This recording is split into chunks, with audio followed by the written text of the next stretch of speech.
Hello friends हम लोग discuss कर रहे हैं लाइट चैप्टर के इम्पॉर्टेंट एमसीक्यू को। आज का वीडियो में भी हम लोग लाइट के एमसीक्यू को ही डिस्कस करेंगे। तो चलिए स्टार्ट करते हैं। स्टार्ट करने से पहले ये पेज जो आप देख रहे हैं यहाँ पे आप मुझे फॉलो कर सकते हैं। चलिए स्टार्ट करते हैं। First question of this video and 68 questions of the light chapter. Question is short site in human I can be corrected by using proper. कहता है ह्यूमन आई का शॉर्ट साइट को करेक्ट किया जा सकता है बाई यूजिंग, किसे यूज करके। Option A convex lens, option B concave lens, option C cylindrical lens and option D bifocal lens. दोस्तों सबसे पहले हम देखते हैं कि शॉर्ट साइट होता क्या है। शॉर्ट साइट को ही हम बोलते हैं शॉर्ट साइटेडनेस, इसी को हम बोलते हैं मायोपिया और हिंदी में इसे बोलते हैं निकट दृष्टि दोष। निकट दृष्टि दोष में क्या होता है कि दूर की वस्तु को हम नहीं देख पाते हैं। इसका रीज़न ये है कि ऑब्जेक्ट का जो इमेज बनता है वो रेटिना पर न बनकर रेटिना के बाहर बनता है, जिसके कारण हम कोई भी ऑब्जेक्ट को जो हमारे लार्ज डिस्टेंस पे है, डिस्टिंक्ट पॉइंट पे है, उसे हम नहीं देख पाते हैं। लेकिन जैसे ही हम एक कॉनकेव लेंस को आई लेंस के आगे रखते हैं, फिक्स करते हैं और तब उस ऑब्जेक्ट को देखते हैं तो उस ऑब्जेक्ट का जो इमेज है वो रेटिना पे फॉर्म होता है और हम ऑब्जेक्ट को ईजिली अच्छी तरह से देख सकते हैं। तो शॉर्ट साइट को रिमूव करने के लिए आई लेंस के सामने जो हम दूसरा लेंस यूज करते हैं वो कौन सा नेचर का यूज करते हैं, वो हम करते हैं कॉनकेव लेंस का। So the right answer is concave lens. Option number B is the right answer.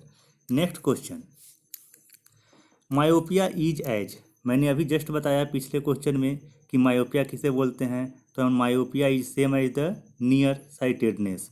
So right answer is option number A. Next question,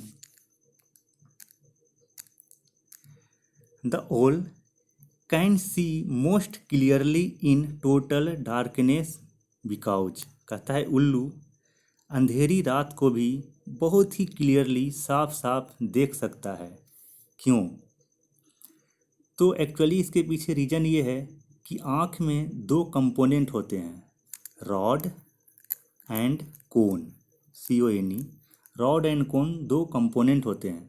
rod का यूज नाइट विजन के लिए होता है और कोन का यूज कलर डिटेक्शन के लिए होता है।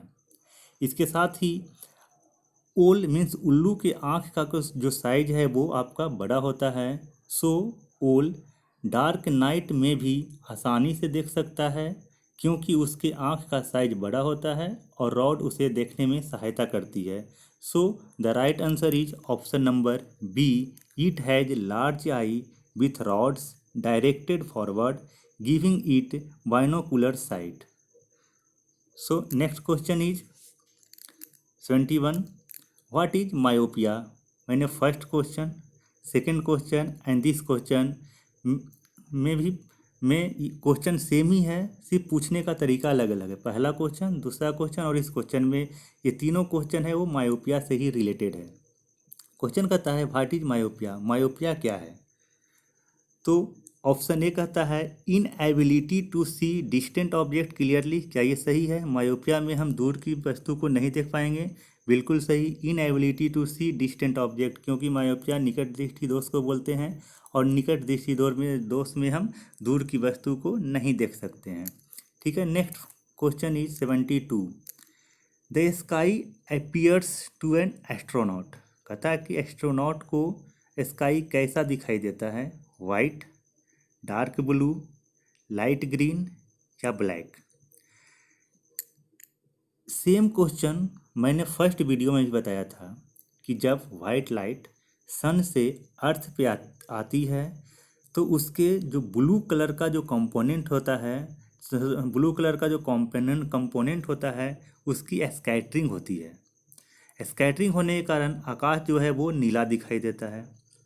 बाकी जो रे हैं वो आपका सेम हो एज इट इज रहते हैं, लेकिन सिर्फ और सिर्फ स्कैटरिंग होती है ब्लू कलर की, जिसके कारण से वहाँ पे क्या होता है, आकाश हमेशा नीला दिखाई देता है।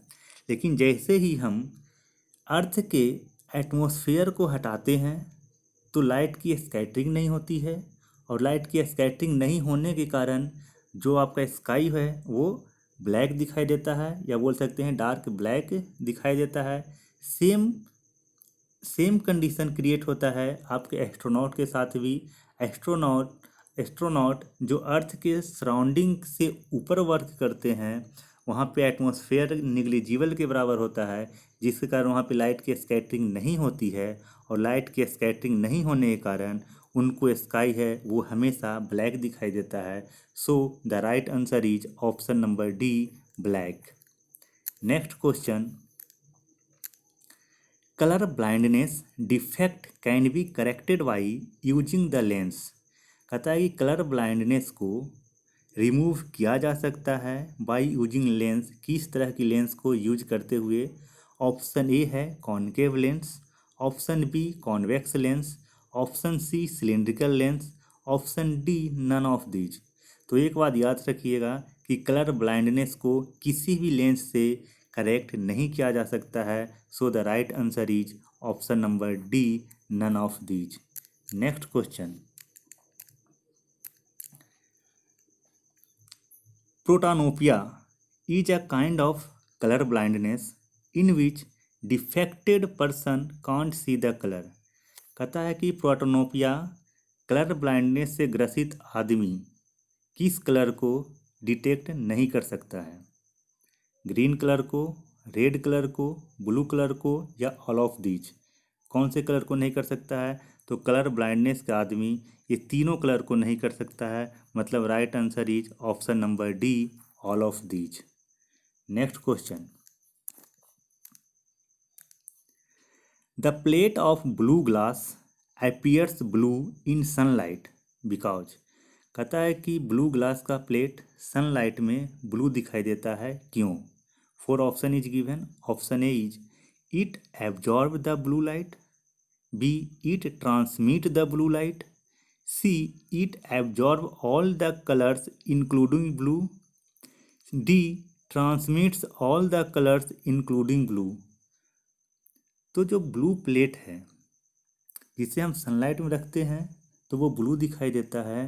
क्यों दिखाई देता है? क्योंकि जो सनलाइट से जो वाइट लाइट आती है, सनलाइट से वाइट लाइट आती है, वो ब्लू प्लेट क्या करता है कि उसका जो ब्लू कंपोनेंट है उसे वो एब्जॉर्ब कर लेता है, जिसके कारण सनलाइट में ब्लू प्लेट ब्लू दिखाई देता है। So the right option is option number A, it absorb all blue lights.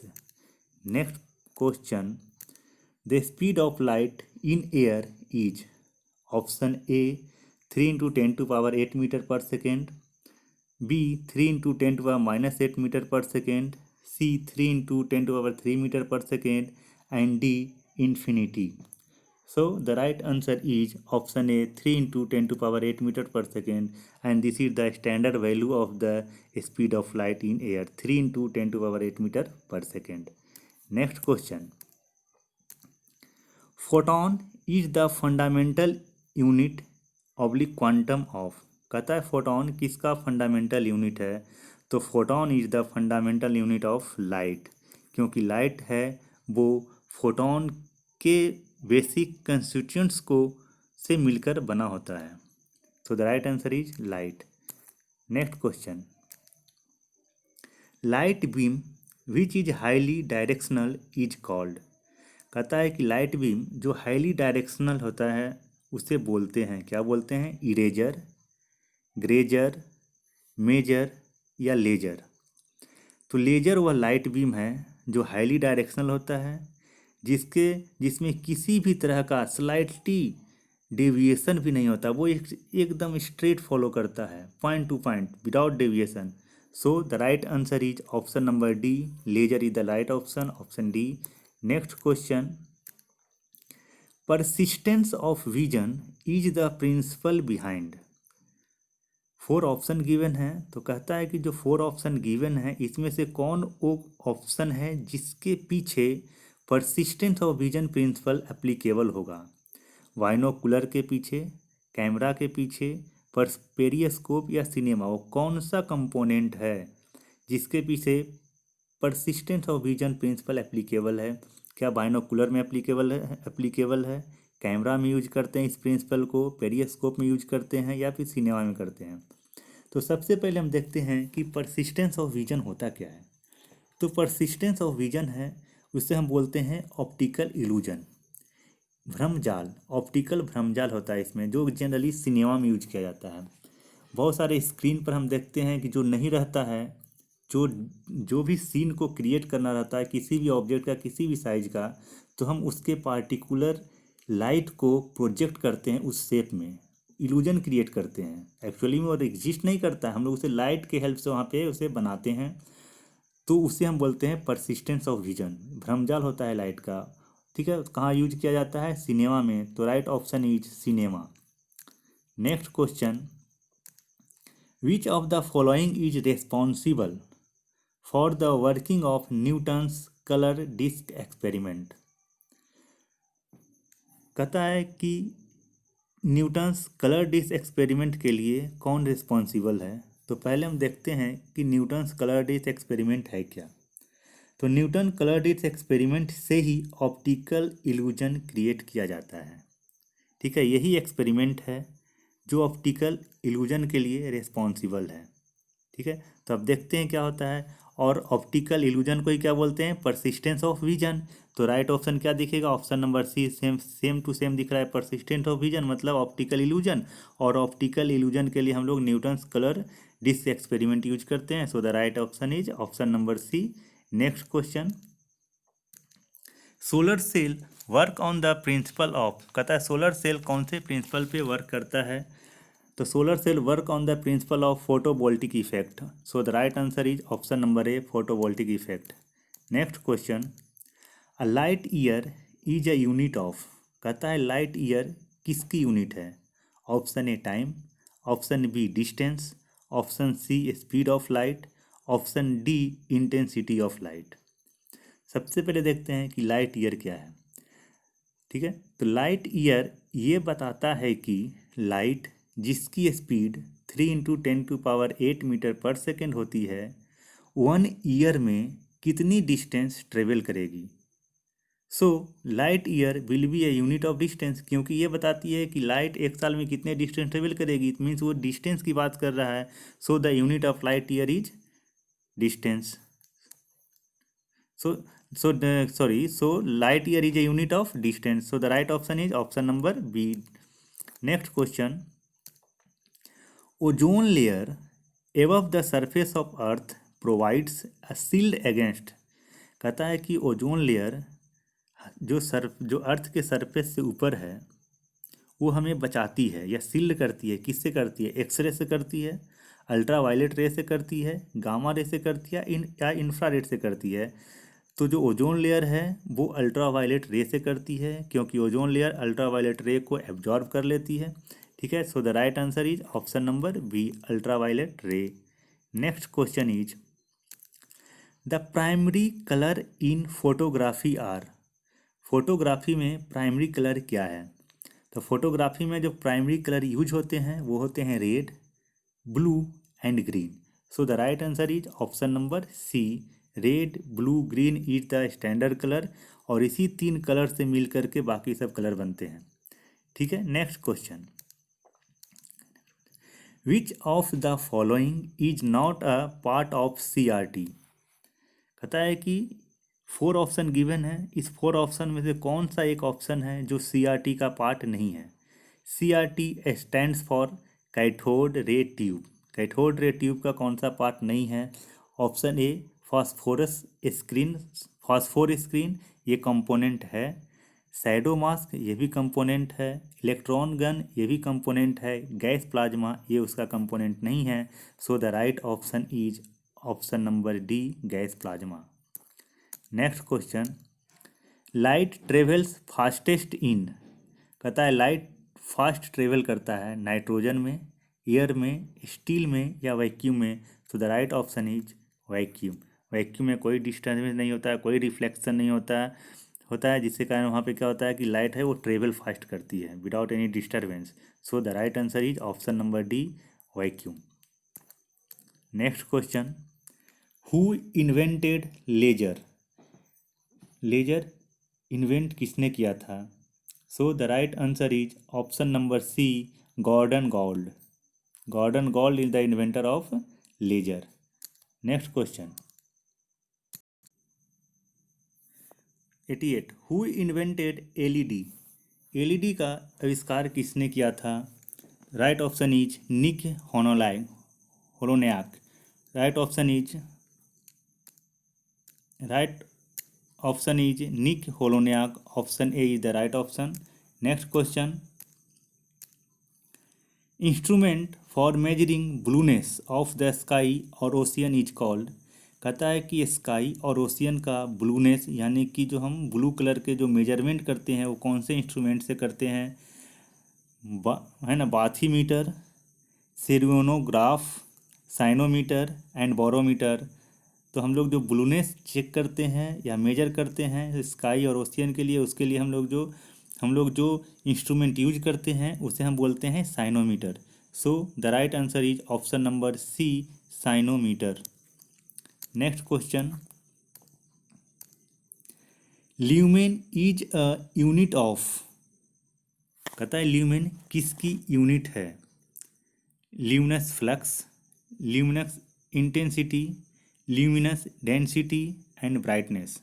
The lumen is the unit of luminous flux. So the right answer is option number A. Next question, white light constitutes the color. white light में कितने colour होते हैं? So the right option is option number 7. ये मैंने पिछले lecture में भी बताया था। डिस्पर्सन में जो प्रिज्म से लाइट का डिस्पर्सन होते हैं तो उसमें एक पैटर्न बनता है विबग्योर, VIBGYOR, विबग्योर। ये पैटर्न बनते हैं। इसमें 7 कलर हैं, violet, indigo, blue green, yellow, orange and red. ये हैं जो डेविएशन भी शो करते हैं, ठीक है, स्कैटरिंग भी शो करता है और डिफ्लेक्शन भी शो करता है। ये पैटर्न है जो डिस्पर्सन से मिलते हैं। यही 7 कलर है जो वाइट लाइट में जनरली वाइट लाइट का कंस्टिट्यूएंट्स है। अगर इसकी हम डेविएशन की बात करते हैं तो डेविएशन आपका वायलेट का सबसे ज़्यादा होगा। वेवलेंथ की बात करते हैं तो वेवलेंथ सबसे ज़्यादा रेड का होगा और लार्जेस्ट वेवलेंथ के कारण ही रेड कलर की जो डेविएशन होती है वो मिनिमम होती है। स्कैटरिंग की बात करते हैं तो ये स्कैटरिंग भी आपका ब्लू कलर का, वायलेट कलर का सबसे ज़्यादा स्कैटरिंग होता है। So the right answer is option D, 7। Next question, atomic clock transitions depend upon the. कहता है कि एटॉमिक क्लॉक बनाने के लिए कौन सा मटेरियल यूज करते हैं? Sodium, caesium, magnesium and aluminium. तो एटॉमिक क्लॉक में सीजियम यूज किया जाता है। So the right answer is option number B, caesium. Next question 93, the photoelectric effect is described as the ejection of electrons from the surface of a metal when. कहता है photoelectric effect को हम describe करते हैं जब electron eject करता है from a metal surface. कब इजेक्ट करता है? When light of suitable wavelength fall on it. तब तक इलेक्ट्रॉन इजेक्ट नहीं करेगा जब तक कि उस मेटल पे सुटेबल वेवलेंथ की लाइट इमिट नहीं करेगी, लाइट स्ट्राइक नहीं करेगी, ठीक है। So the right answer is option number D.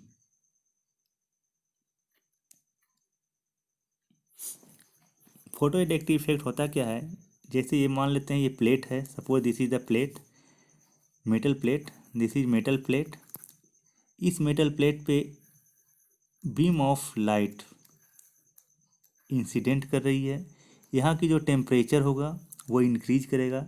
Temperature increase करने के कारण जो इलेक्ट्रॉन्स ऑफ द मटेरियल्स होते हैं वो एक्साइटेड होते हैं, वो एक्साइटेड होंगे और अब जब उसकी जो एक्साइटेशन एनर्जी है वो थ्रेशोल्ड एनर्जी से ज़्यादा होगी तो यहाँ से आप इलेक्ट्रॉन क्या होता है आपका बाहर इजेक्ट करता है। This is the photo electric effect. So the right option is option number D. Next question, which of the following gases is used in the Alois lamp used as a street light? Street light अभी की तरह LED light नहीं, अभी भी कहीं कहीं गली में दिख जाते हैं वो लाइट जो पीली कलर की लाइट देती है। तो कहता है वो पीली कलर वाली जो लाइट है उसमें कौन सी गैस फिल होती है? सोडियम होती है, नियॉन होती है, हाइड्रोजन या नाइट्रोजन। तो कौन सी गैस होती है? वो नियॉन गैस होती है। So the right answer is option number B. आजकल क्या है कि गली में एलईडी लाइट लगी हुई है, वो एलईडी नहीं जो पहले चलते थे, चाहे वो हाईवे हो या फिर वो शहर की स्ट्रीट हो, गलियां हो, जिसमें क्या होता था कि बड़े से लाइट होता था जो येलो कलर की, आपका येलो कलर का लाइट वो इमिट करता था। तो उस बल्ब में जो गैस फिल होती थी वो नियॉन गैस फिल होती थी। ठीक है। Next question 95। Photo oxidation process is initiated by. कहता है फोटो ऑक्सीडेशन किस में इनिशिएट होता है? लाइट में, हीट में, ऑक्सीजन में या कैटालिस्ट में? तो फोटो ऑक्सीडेशन कह रहा है, मीन्स यहाँ पे ऑलरेडी फोटो वर्ड आ रहा है, लाइट से रिलेटेड है। तो ऑप्शन क्या होगा? Option A, light is the right answer. Next question 96। What is a hologram?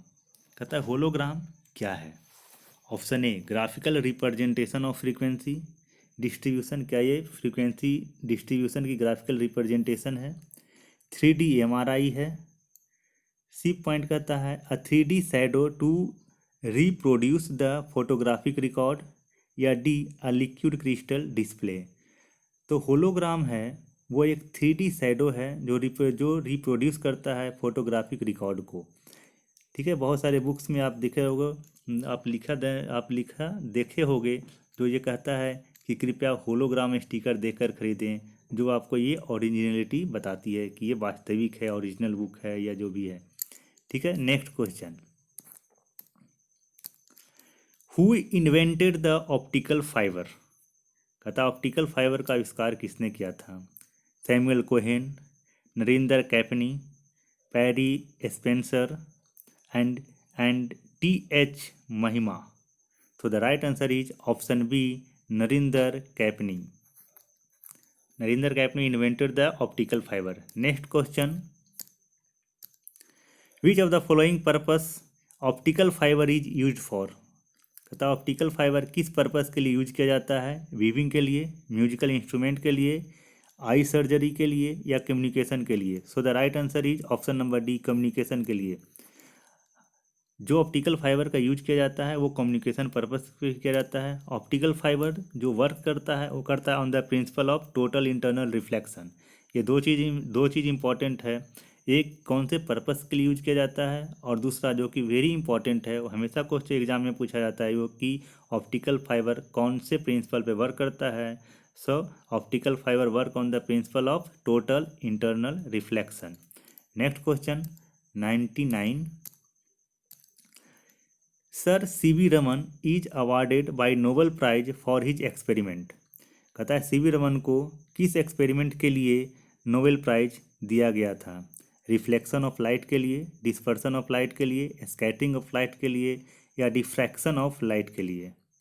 तो उनको जो नोबेल प्राइज मिला था रमन रमन रमन सर को, वो मिला था आपको स्कैटरिंग ऑफ लाइट के लिए। So the right answer is option C, scattering of light. Next question 100। Light waves are. कहता है लाइट वेव है, इलेक्ट्रिक वेव है, मैग्नेटिक वेव है, इलेक्ट्रोमैग्नेटिक वेव है या इलेक्ट्रोस्टैटिक वेव है? इलेक्ट्रिक वेव नहीं है, मैग्नेटिक वेव भी नहीं है, इलेक्ट्रोस्टैटिक वेव भी नहीं है। So the right answer is option C, electromagnetic wave. Light wave electromagnetic wave है। 101। Time taken by the sunlight to reach the earth. कहता है सनलाइट को अर्थ तक आने के लिए कितना समय लगता है, आने में कितना समय लगता है? 5.5 मिनट, 6.8 मिनट, 8.3 मिनट या 9.5 minute? So the right answer is 8.3। Sunlight को अर्थ तक आने में उसे 8.3 मिनट लगते हैं। Next question, the speed of light with the rise in the temperature of the medium. कहता है कि मीडियम का टेम्परेचर अगर बढ़ जाए तो लाइट की स्पीड बढ़ेगी, घटेगी या सेम रहेगी या सडनली ड्रॉप करेगी? क्या होगा? तो speed of light remains constant. ठीक है, वो हमेशा कांस्टेंट होता है, चाहे वो टेम्परेचर मीडियम का घटे या बढ़े। तो right answer is option C, remains unaltered, remains constant, उसमें कोई भी चेंज नहीं होगा। Next question, who measured the velocity of light first, कहता पहली बार वेलोसिटी ऑफ लाइट को किसने मेजर किया था? गैलीलियो ने, न्यूटन ने, रोमर ने या आइंस्टीन ने? तो सबसे पहले जो वेलोसिटी ऑफ लाइट मेजर किया था वो मेजर किया था रोमर ने। So the right answer is option C, Roemer. These are the answer of all the above discussed question. So that's all about the today video light part 3rd. Please subscribe my channel or like this video and share this with your friends. Thank you. Thanks for watching.